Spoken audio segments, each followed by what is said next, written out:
Hi, my name is Sally Hopley. I'm the Coordinator of Sustainable Practices here at Metropolitan Community College. Today's video is going to show you how to construct a rain barrel for your home. Rain barrels can have several benefits, including a low-cost option for watering your landscape and also helping reduce erosion and pollution from stormwater events. Kris from our horticulture faculty is going to tell you a few more benefits of rain barrels, and Tyler from horticulture is going to show you how to put together a rain barrel and also a few highlights of the rain barrels we have here on our Fort Omaha campus. Hi, my name is Kris Engler, and I'm a faculty member in the Metro Community College Horticulture Land Systems and Management program. And I want to talk a little bit about the benefits of capturing rainwater. It's really important that we start thinking about our rainwater as a very valuable resource. And some of it is just keeping the water out of the storm sewer systems. Some of our water goes directly into our rivers and lakes, and anything that it picks up along the way is going to go into our rivers and lakes as well. So, sands and salts from the winter trucks, or, any excess nutrients we put on our lawns, and that can have a negative effect on the plants and the animals that are living in the lakes. Now, when you're looking at putting in a rain barrel, you may be thinking, there's not that much water that comes off my roof. A 200 square foot area of roof is going to produce roughly 112 gallons of water in a 1-inch rain event. So if you think about a gallon of water and 112 of those, that's bigger than most of the rain barrels that you see on the market today. Most of those rain barrels are 60 to 70 gallons. So you could easily fill up one of those rain barrels. So some of the other reasons to capture rainwater, it's great for the plants, but it's also good to capture it and slow it down from entering our stormwater system. Now, when Omaha was first built, we had a combined stormwater and sanitary sewer system where all of the water would go to treatment plants, and then that would be released into the Missouri River. But during large rain events, because Omaha grew so fast, it overwhelms the system and there's sewage releases into the Missouri River. So we want to try and hold some of that water back. And it's also better for the plants when we use water that's been harvested. Water that's been harvested hasn't been treated. Our lakes and rivers aren't always natural. There's some chemicals, there's some nutrients floating around in there. So we have to treat our water. We have to treat our drinking water. And it makes sense, and it's for our health and protection, but that's not always the best for the plants. The pH of the water that comes from the Omaha drinking water system is usually 8.5 to 9, and that's a little higher than most plants will enjoy. And you can shift the pH of your soil if you're not careful. If we can put it in a different place, if we can give it a chance to slow down, then those particulates can drop out. And a lot of times in our treated areas, if you're doing a rain garden, for instance, there's bacteria that will break down those excess nutrients, they'll capture the salt. The water will be a lot cleaner when it's either entering the system or entering the groundwater system. If you think about a hot summer day and the pavement and the asphalt where you could, cook an egg out there, that's going to raise the temperature of the water that's hitting it as well. Now, that can have a harmful effect when it does enter our streams and our rivers. There are certain animals who require lower temperatures, such as trout, some fishes, and certain other animals that live in there. When our water comes right off the hard surfaces at elevated temperatures, it's altering the temperatures of the waters in the streams, and that can cause problems. That can cause these animals not to be able to live in their habitats anymore. So again, if we can capture the water, if we can put it in other places, give it a chance to cool down, to drop out those sediments, it's going to be healthier and it's going to be so much better for our environment. So now that you know why it's important to capture water and how much water you can get, next step is to learn how to put a rain barrel together. Welcome to Fort Omaha campus. I'm Tyler Magnuson, the Horticulture Operations Specialist and Culinary Liaison. We're here today on a beautiful spring day to talk a little bit about the water catchment systems we have here at Metro, but first we're going to talk about installing a rain barrel at your home. You've heard from Kris about the many benefits of rainwater harvest, but when it comes down to it, how do you actually do it? And we're going to walk through a quick setup here today. This is a simple system that you can purchase online. There are many options like it. It is a little under 50-gallon capacity, comes with just a few parts, a top screen, an outlet valve, and our faucet here. And most of it is just ready to go. So we're gonna put our faucet on and put our washer on the back. We have a rubber seal here that prevents water from leaking out. On this side we have an outlet valve that gets slid on and tightened, and that is for when water fills up in this barrel all the way to the top. You can direct the flow of excess water out of the system onto a pad. You can also hook these systems up. This one has another outlet on this side. It can be hooked up, so multiple of these can be daisy chained together to give you more water storage capacity. Kris talked about how off a 200 square foot roof you can get more than 100 gallons of water in a 1-inch rain event. So this would not be able to hold all that water, so that could be a reason why you want to get 2 or 3 and put them together. The hardest part about installing a system like this is working with what you have on your gutter coming down. Typically you'll have a gutter that runs along the side of the house and comes down and has an outlet on the bottom. We're going to talk about a few different options to modify that and get water going directly towards this drain and mesh. First off, before we do anything though, we're going to put on gloves. Working with metal is easy to cut yourself, and I have learned the benefits of wearing gloves over my short life already. So a Sawzall will be important to use for cutting metal. Just a simple blade. You can purchase these at your local hardware store or rent them or borrow from a friend.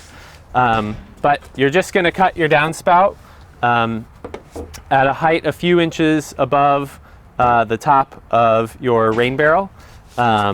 I'm not going to cut it right here, but the main thing would just be making sure you have it braced properly and that your hands are in safe positions and cutting straight through the metal gutter. After that, you can go to the store and find a bunch of different elbows. So we went and found this plastic elbow here that has a wider opening that the downspout slid into, and I've used a drill with a 1/2-inch bit to pre-drill some holes and put a bolt in there to hold this elbow on. Next, we're going to need another downspout. So picture this coming off your house. If you have water gushing out of here, it's going to be spraying all over the top of this rain barrel. So we're going to want to direct the flow a little more to the center. All this slopes down in here, so in a very gentle rainfall event, this might work, but I think you'd find that just like directing it at the top is not going to be good for larger storm events. So I just grabbed another metal elbow from the same aisle where these elbows were at. I pre-drilled holes in it for these bolts because, again, when we have a lot of water rushing down, if we just try to make a silicone seal maybe around this to hold it, that probably wouldn't hold up over the long run. So grab the bolts I have in my pocket, slide them in.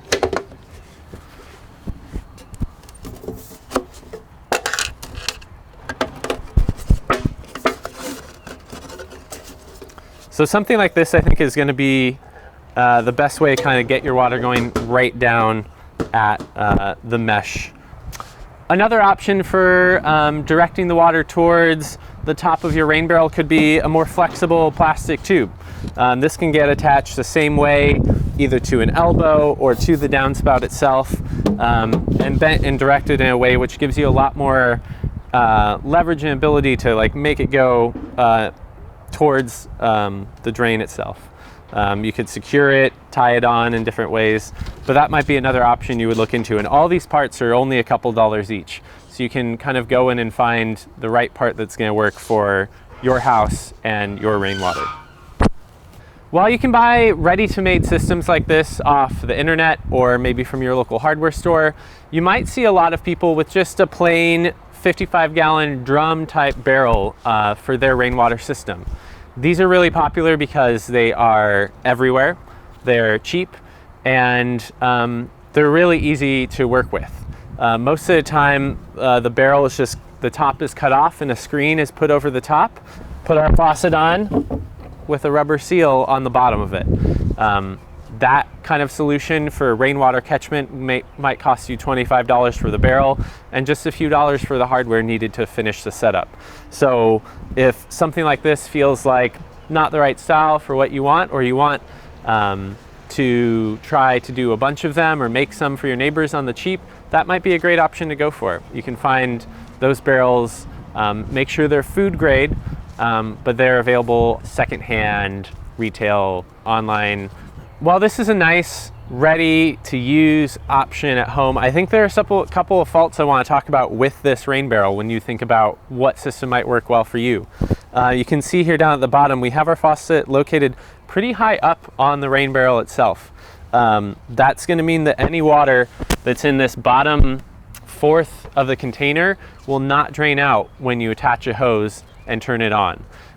That's going to make it harder to drain it and clean it if you may need to do that at the end of the season, and also provide just a place for algae or bugs to get in there if they can get through this mesh or find their way in. If I was redesigning it, think about putting that faucet just a little further down, or putting a drain valve for the very bottom of this piece. Another important factor when we're thinking about where to put our rain barrels is elevation.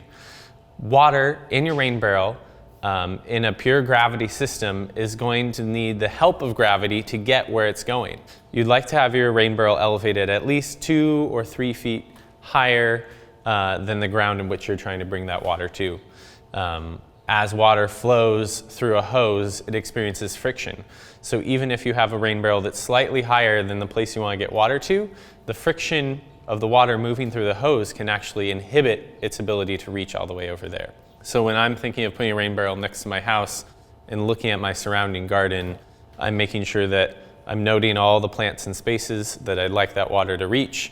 I'm roughly leveling by eyesight to the difference in elevation between that spot and where the rain barrel is. And I'm making sure to add either concrete paver bricks or a wooden secure structure underneath the rain barrel to bring it up to the height in which it needs to be.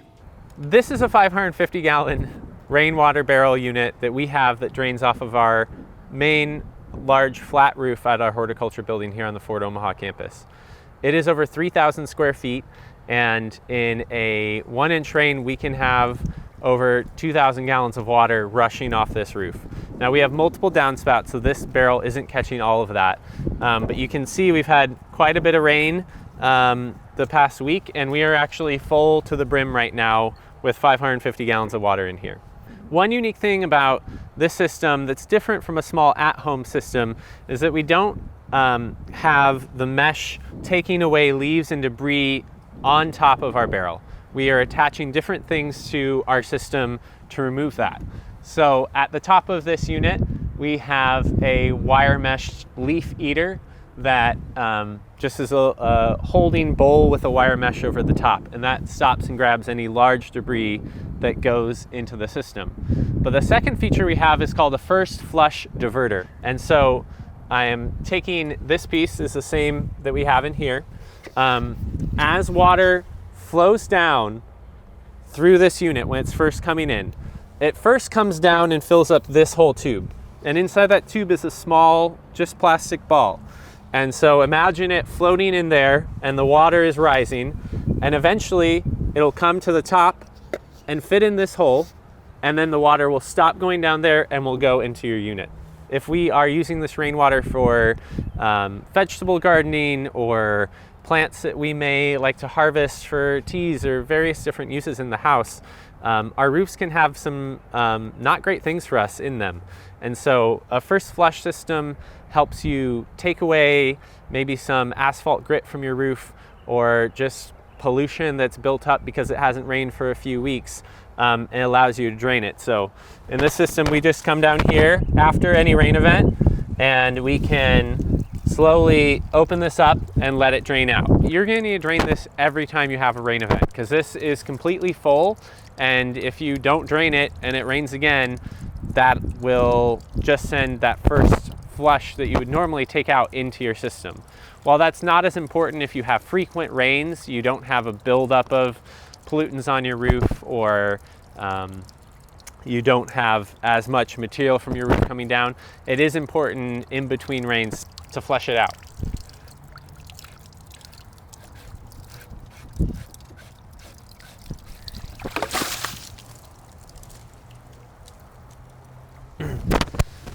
And it looks like we flushed it out because our ball is totally flattened, and I'm just gonna put a new one in.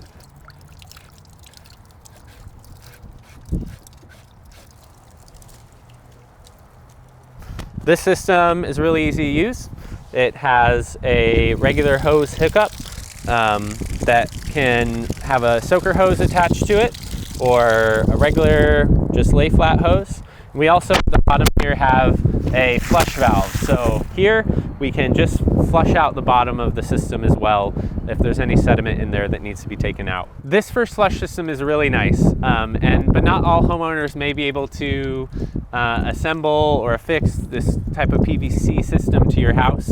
And I suggest people who want to have a more complicated rainwater system to go online and find people who have done these builds before, because there's a lot of great ideas out there, and I might not have the best one for your particular house, but I'm sure you can find it yourself. A system like this, while taking more costs, is also not super exorbitant. This barrel, you can find barrels like this, maybe 200 to 500 would be the range you could find something as big as this. And so when you're thinking for a property that has houses or other buildings that have large roofs, and you're really excited about capturing that rainwater, or need to stop water intrusion to your basement, something like this isn't out of the reach of a homeowner, and there are plenty of companies that you can contract with to help you get the flow of water going into something this big. You wouldn't have to do it all by yourself, and do some research online to find the people who would be best for doing that. So this is the last rain barrel system we have here in the horticulture department at the Fort Omaha campus. This is a 1,000-gallon unit that we have hooked up to solar power with a pump to it.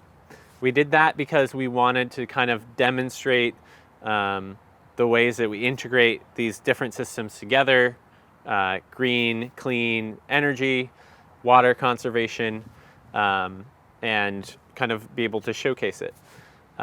This Rainviral Unit is draining 2 different roofs here, and has capacity to hold a 1 or 2 inch rain from those roofs.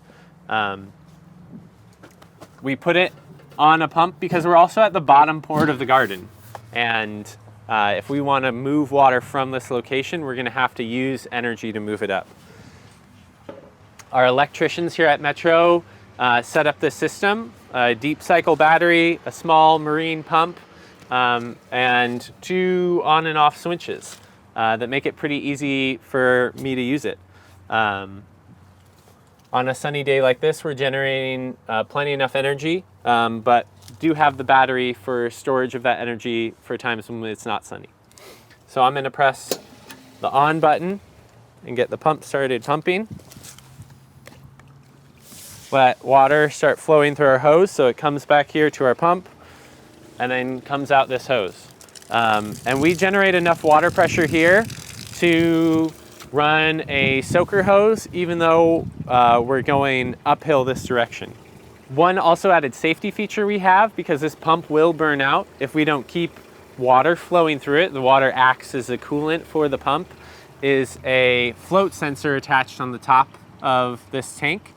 As it goes down, the float sensor goes down, as the water level goes down, it'll automatically shut off our system when the water level goes under a safe level deemed by the electrician, so we don't burn out our pump and burn out our battery in the process. This has the same features on it as our other system, first flush diverter and a leaf eater on the top, and is PVC bolted onto the structure coming off of the main gutter itself. Thank you for spending time with us today and virtually looking at the different water catchment systems we have here at Metro and talk about how you could put a rain barrel in at your own house. We have lots of great educational opportunities here at Metro, whether it's credit classes in our Horticulture and Land Systems Management program, non-credit classes in sustainability or plants, and lots of educational opportunities through the sustainability department as well. And you can find that all at mccneb.edu.